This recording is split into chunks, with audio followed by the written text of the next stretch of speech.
I saw the results of another great teacher while serving as the president of a single adult stake at BYU, Idaho. That experience changed my life. On one particular Tuesday evening, I interviewed a young man named Pablo from Mexico City who wanted to serve a mission.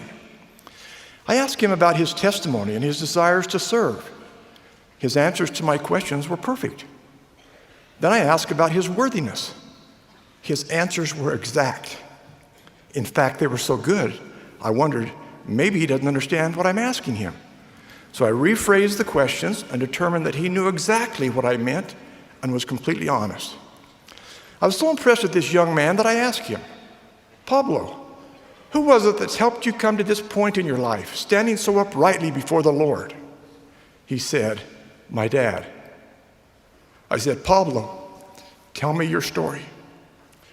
Pablo continued. When I was 9, my dad took me aside and said, Pablo, I was 9 once too.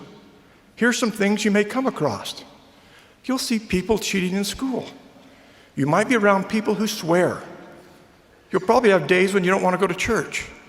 Now, when these things happen or anything else that troubles you, I want you to come and talk to me, and I'll help you get through that. And then I'll tell you what comes next. So Pablo, what did he tell you when you were 10? Well, he warned me about pornography and dirty jokes. Well, what about when you were 11, I asked? He cautioned me about things that would be addictive and reminded me about using my agency. Here was a father, year after year, line upon line, here a little and there a little, who helped his son not only hear, but understand. Because Pablo's father knew our children learn when they're ready to learn, not just when we're ready to teach them. I was proud of Pablo when we submitted his missionary application that night, but I was even more proud of Pablo's dad. When I drove home that night, I asked myself, what kind of father will Pablo be? And the answer was crystal clear. He'll be just like his dad. Jesus said, the Son can do nothing of himself, but what he seeth the Father do. This is the pattern of how Heavenly Father blesses his children from generation to generation.